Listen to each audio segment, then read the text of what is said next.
स्वागत है। जो फ्लावरिंग प्लांट्स होते हैं वो हम सभी को बहुत पसंद होते हैं, क्योंकि उनके जो फ्लावर्स होते हैं उनके बहुत खूबसूरत कलर्स होते हैं, अलग अलग रंगों में आते हैं, वो बहुत ब्राइट कलर्स होते हैं। और अगर जो फूल है वो खुशबूदार हो तो उस फूल की जो इम्पोर्टेंस है वो और भी बढ़ जाती है। तो जो फ्लावरिंग प्लांट्स होते हैं, जो फ्लावर्स वाले होते हैं, वो सबको हम सभी को बहुत पसंद होते हैं। लेकिन अपार्ट फ्रॉम फ्लावरिंग प्लांट, हम अगर फॉलिएज प्लांट की बात करें, जो पत्तियों वाले पौधे हैं, जो खूबसूरत जिनकी फॉलिएज होती है, लीव्स होती है, उनकी बात करें तो वो भी कम खूबसूरत नहीं होते हैं। कुछ जो प्लांट्स होते हैं उनकी कलरफुल लीव्स रहती हैं, कुछ का जो लीव्स का पैटर्न होता है वो बहुत खूबसूरत रहता है, कुछ का शेप बहुत यूनिक रहता है, तो वो भी खूबसूरती में कहीं कम नहीं होते हैं। तो ऐसे ही बेहद खूबसूरत और यूनिक प्लांट के बारे में मैं आज आपसे बात करने वाली हूँ। ये देखिए, आपको वीडियो में दिख रहा होगा। तो ऐसे ही बेहद खूबसूरत और unique foliage plant, indoor plant के बारे में मैं आज आपसे बात करने वाली हूँ।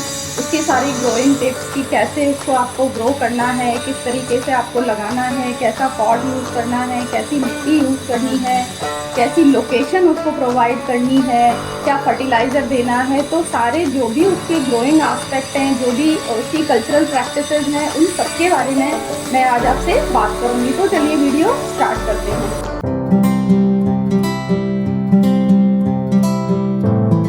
ये देखिए फ्रेंड्स, ये वो खूबसूरत पौधा है जिसके बारे में आज हम बात करेंगे। देखिए इसकी लीव्स का पैटर्न और इनकी शेप कितना खूबसूरत है। ये इसका नाम फिडल लीफ फिग है, जिसका जो साइंटिफिक नेम है वो फाइकस लाइट्रा है। ये जो मोरेसी फैमिली है, फिग फैमिली है, उससे बिलोंग करता है। और इसकी जो पत्तियां हैं उनका पैटर्न बहुत ही खूबसूरत होता है। और फिडल लीफ फिग इसको इसलिए कहते हैं कि फिडल मतलब एक म्यूजिकल इंस्ट्रूमेंट होता है, उसकी तरह इसकी पत्तियों का शेप होता है, थोड़ा थोड़ा गिटार जैसा, तो इसलिए इसको फिडल लीफ फिग कहते हैं। तो इसके बारे में हम बात करें तो ये जो प्लांट है ये ट्रॉपिकल रेन फॉरेस्ट का पौधा है। मतलब जहाँ पर वार्म एंड ह्यूमिड क्लाइमेट रहता है, मतलब गर्माइश भी रहती है प्लस ह्यूमिडिटी भी रहती है। जो ट्रॉपिकल रेन फॉरेस्ट है उसमें एम्पल क्वांटिटी ऑफ सनलाइट रहती है, खूब डेपल्ड सनलाइट आती है, छन छन के पेड़ों में से धूप आती रहती है हल्की हल्की, और बारिश भी होती है। तो वहाँ पर मतलब ह्यूमिडिटी भी मेंटेन रहती है और थोड़ा गर्माइश भी रहती है, मतलब वार्मथ भी रहती है।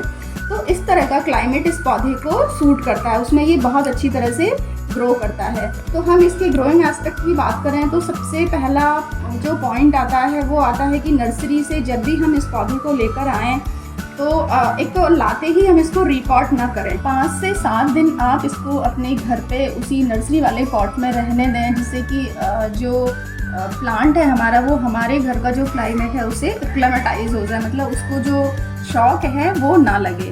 तो इसके बाद आप उसको मतलब कुछ दिन रहने दें, उसके बाद आप उसको रीपॉट कर सकते हैं। तो रीपॉटिंग में पॉट की बात हम करें तो पॉट इसके लिए बहुत बड़ा पॉट इस पौधे को नहीं चाहिए होता है। जैसे नर्सरी में, अगर ये नर्सरी से आप जब प्लांट लेकर आए हैं तो अगर ये मान लीजिए 6 इंच के पॉट में लगा हुआ है, 6 इंच पॉट में, तो आपको उससे 2 इंच बड़ा पॉट इसको अपने घर पे रिपॉटिंग के टाइम पे प्रोवाइड करना है। मतलब 6 इंच में लगा है तो आप 8 इंच में लगा सकते हैं। अगर आप 8 इंच के पॉट में लेकर आए हैं नर्सरी से तो आप 10 इंच में लगा सकते हैं। बहुत बड़े पॉट की इसको रिक्वायरमेंट नहीं होती है, 10 इंच बहुत मैक्सिमम होता है इसके लिए पॉट। इससे बड़ा पॉट इसके लिए ना दें।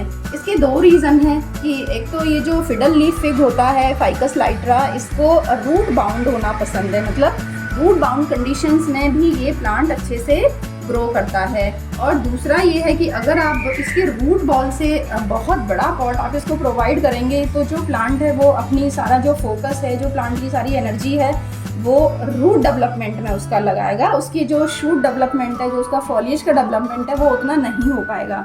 और एक और चीज़ इसमें होती है कि अगर आप उसके रूट बॉल से बहुत बड़ा पॉट उसको देंगे तो उसमें मीडिया ज़्यादा फिल करना पड़ेगा। एक तो और मीडिया ज़्यादा होगा और हम वाटरिंग करेंगे तो उसमें जो मीडिया है वो बहुत ज़्यादा लंबे टाइम तक वेट बना रहेगा, गीला बना रहेगा, जिससे कि उसमें रॉटिंग की प्रॉब्लम हो जाती है।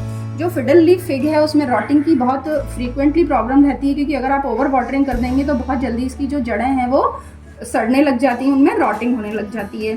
तो पॉट का आपको ध्यान रखना है। दूसरा, एक ड्रेनेज होल आपके पॉट में ज़रूर होना चाहिए जब आप इसको रीपॉट करो। आप 2 से 3, 4 कितने भी ड्रेनेज होल उसमें बना सकते हैं, जिससे जो पानी है, जो एक्सेस वाटर है, वो तुरंत उनसे बाहर निकल जाए। तो इस तरीके से आपको ध्यान रखना है। दूसरा अब आता है कि इसकी मिट्टी हम कैसे तैयार करें, जो सॉइल मिक्स है वो कैसा प्रिपेयर करें। तो सॉइल मिक्स इसके लिए बहुत वेल ड्रेन्ड सॉइल मिक्स होना चाहिए कि आपने पानी डाला और जो भी एक्सेस वाटर है वो तुरंत बाहर निकल जाए। तो इसके लिए हम ले सकते हैं कि 1 पार्ट इसमें हम कोकोपीट ले लें, 1 पार्ट कंपोस्ट और 1 part garden soil, 1 part sand जो बजरी जिसको हम बोलते हैं, 1 पार्ट राइस हस्क आप ले सकते हैं। अगर राइस हस्क आपके पास नहीं है तो आप उसको स्किप कर सकते हैं, उसकी जगह आप परलाइट या वर्मीकुलाइट भी ले सकते हैं। अगर वो भी नहीं है तो आप सिर्फ कोकोपीट, सैंड, सॉइल और कंपोस्ट को मिक्स करके भी इसका मिक्सचर बना सकते हैं। प्लस उसमें आपको थोड़ा सा फंजीसाइड मिलाना है। फंजीसाइड आप साफ वाला भी मिला सकते हैं या ट्राइकोडर्मा भी आप मिला सकते हैं, और थोड़ी सी नीम खली। इन चीज़ों को मिला करके आप इसका वेल ड्रेन्ड सॉइल मिक्स आपको तैयार करना है और उसी मिक्स में आपको अपने पौधे को रिपॉट करना है नर्सरी से लाने के बाद। अब इसकी आती है कि लोकेशन हम इसको कैसे प्रोवाइड करें, कि कहाँ हमें इस पौधे को लगाना है, कहाँ रखना है लगाने के बाद, तो वो भी बहुत इम्पॉर्टेंट है। तो ये जो प्लांट है ये इसको डायरेक्ट सनलाइट में हमें कभी भी नहीं रखना है कि एकदम तेज़ रोशनी आ रही है सूरज की और उसमें आप इसको रख दो। तो इसको हमेशा ऐसी जगह पे प्लेस करना है जहाँ पर डेपर्ड सनलाइट हो, मतलब छनकर धूप जहाँ आती है। इनडायरेक्ट लाइट भी इसे कहते हैं, ब्राइट लाइट भी हम इसको बोलते हैं। तो इस तरह की लाइट, मतलब रोशनी इसको चाहिए होती है, छनकर धूप जहाँ से आती है, एकदम सीधी किरणें सूरज की इस पर ना पड़े, नहीं तो इसकी जो लीव्स होती हैं, जो खूबसूरती, जो लीव्स की ही खूबसूरती है इस प्लांट में, तो वो बर्न होने लग जाती हैं। तो हमें ध्यान रखना है। और दूसरा, हम इसको अगर इंडोर हम इसको रख रहे हैं तो इस चीज़ का ध्यान रखना है कि वहाँ पर भी मतलब लाइट का प्रोविज़न होना चाहिए, कि आपकी थोड़ी छनकर धूप थोड़ी आनी चाहिए। जैसे आपकी साउथ या वेस्ट फेसिंग विंडो है तो उसमें आप इस प्लांट को वहाँ पर प्लेस कर सकते हैं। और दूसरा एक चीज़ का ध्यान रखना है कि ये जो प्लांट की जो टिप है, मतलब इसका जो ऊपर का एरिया है, जिधर से सनलाइट इसको अगर एक ही डायरेक्शन से सनलाइट मिलती रहेगी तो ये उधर की साइड बैंड हो जाता है। ऐसे ये पौधा ऐसे करके बैंड हो जाता है, यूँ ऐसे। अभी मेरा तो ये खुले एकदम एरिया में रखा हुआ है जहाँ इसको एक जैसी सनलाइट मिलती है, मतलब रोशनी मिलती है। तो देखिए बिल्कुल स्ट्रेट है। अगर इसको एक साइड से सनलाइट मिलेगी तो ये उसकी तरफ ऐसे बैंड हो जाएगा पौधा आपका। तो अगर आप विंडो में जैसे रखेंगे, जो विंडो की बात मैं कर रही हूँ इंडोर, तो वहाँ पे ये प्रॉब्लम आती है। तो आपको अपने प्लांट को इस तरीके से रोटेट कर देना है 5 से 6 दिन के अंदर इस तरीके से। तो क्या है कि उसके जो सारे एरियाज़ हैं चारों तरफ, उसको फिर नॉर्मली जो सनलाइट है वो एक जैसी हो जाएगी। तो एक ही एक डायरेक्शन में रखा रहेगा तो वो बैंड हो जाएगा और इसकी जो खूबसूरती है वो कम हो जाएगी। तो इस तरीके से आपको लोकेशन का ध्यान रखना है। और एक और चीज़ लोकेशन में है कि जैसे मान लीजिए आपने एक जगह पे इसको प्लेस कर दिया प्लांट को, वहाँ पर आपका प्लांट हैप्पी है, तो फ्रीक्वेंटली आपको इसकी लोकेशन चेंज नहीं करनी कि आपने कभी उठा के यहाँ से वहाँ रख दिया, वहाँ से वहाँ रख दिया। तो ऐसा नहीं करना है। ये जिस जगह पे इसको आपने प्लेस कर दिया एक बार, उसी जगह पे अगर आप इसको रहने देंगे तो ये ज़्यादा अच्छे से ग्रो करेगा। तो ये तो लोकेशन की बात होगी। अब आती है इसकी वाटरिंग की बात, जो बहुत इम्पॉर्टेंट है। वाटरिंग के लिए, फिडल लीफ के लिए आपको एक थंब रूल बना लेना है कि जब इसकी 1.5 से 2 इंच मिट्टी, जैसे ये देखिए मेरी एकदम थोड़ा मॉइस्चर है मिट्टी में, देखेंगे आप बिल्कुल वेल ड्रेन्ड सॉइल है इसकी, भुरभुरी सी बिल्कुल। ऐसे भी आप करेंगे तो उसका वो नहीं बन रहा है, मतलब स्टिक नहीं हो रही है। वो देखिए मेरे हाथ में भी नहीं चिपक रही है ढंग से। तो इस तरह की मिट्टी जब आपकी होगी तो वो 1.5 से 2 इंच मिट्टी जब सूखी आपको नज़र आएगी तभी आपको इसको वाटरिंग करनी है। और जब उसके बाद आपको थोरोली वाटरिंग करनी है इसकी अच्छे से, कि ड्रेनेज होल से पानी बाहर निकल जाए। और ये आपके जो एरिया, जिस भी एरिया में आप रह रहे हैं उसके वेदर और क्लाइमेट पे भी डिपेंड करता है। कि मान लीजिए ये कंडीशन की 1 से 1.5 से 2 इंच मिट्टी सूखने वाली कंडीशन आपके एरिया में 5 दिन में भी आ सकती है, 7 दिन में भी आ सकती है। हो सकता है आपने इसको इंडोर प्लेस कर रखा है तो ये 15 दिन भी हो सकता है। तो आपको थोड़ा चेक करके इसकी वाटरिंग करनी है। अब इसकी फर्टिलाइज़र की बात करें तो ये जो प्लांट है कोई बहुत ज़्यादा हैवी फीडर नहीं है, मतलब बहुत ज़्यादा फ्रीक्वेंटली हमें इसको फर्टिलाइज़र नहीं देने हैं। एक तो आपने जैसे और प्लांट को, हमारे जो और फॉलिएज प्लांट होते हैं, इंडोर प्लांट होते हैं, उनको हम जैसे 2 बार खाद देते हैं साल में, एक बार फरवरी में देते हैं, दूसरा आप अगस्त सितंबर में देते हैं। तो इसी तरीके से आप 2 से 3 मुट्ठी वर्मी कंपोस्ट और थोड़ा सा फंजीसाइड मिला के आप इसमें आसानी से इसके लिए दे सकते हैं, इस प्लांट के लिए। और जो सीवीड होता है एक, देखिए जैसे ये है, ये सीवीड फर्टिलाइज़र का वो लिक्विड है ये। तो इसको आप 2 ml 1 लीटर पानी में मिला के इसमें आप इसके सॉइल में भी अप्लाई कर सकते हैं, इसकी मीडिया में, प्लस आप इसमें मिस्टिंग भी कर सकते हैं। इससे जो माइक्रो न्यूट्रिएंट्स का जो लेवल होता है वो मेंटेन रहता है इस प्लांट के ऊपर। तो ये आप मंथली अप्लाई कर सकते हैं सीवीड। बाकी इसको साल में 2 बार आपको फर्टिलाइज करना है। जैसे अगर अभी मान लीजिए इस मानसून ही आप अपने प्लांट को लेकर आए नर्सरी से, तो उस समय आप इसमें कंपोस्ट मिलाएंगे, सही फंजीसाइड और सारी चीज़ें, नीम खली वगैरह सब मिलाएंगे। तो फिर उसके बाद आपको नेक्स्ट विंटर के बाद ही इसको फर्टिलाइज करना है फैब में जाके, बार बार कोई फर्टिलाइज़र नहीं देना है। और विंटर में तो जैसे अभी नवंबर से हमारे यहाँ लगभग विंटर स्टार्ट हो जाती है, तो उस समय इसकी जो ग्रोथ होती है वो थोड़ी कम हो जाती है काफ़ी, तो उस समय आपको कोई फर्टिलाइज़र इसमें अप्लाई नहीं करना है। तो ये तो हो गई फर्टिलाइज़र की बात। अब बात करते हैं इसकी क्लीनिंग की, क्योंकि हम इसको जैसे बालकनी में प्लेस करेंगे या इंडोर प्लेस करेंगे, तो इसकी जो लीव्स होती हैं काफ़ी बड़ी साइज़ की लीव्स होती हैं, तो इन पे डस्ट जमा हो जाती है। तो डस्ट जमा हो जाने पे जो प्लांट की जो ग्रोथ होती है वो थोड़ी स्टंट हो जाती है, मतलब कम हो जाती है।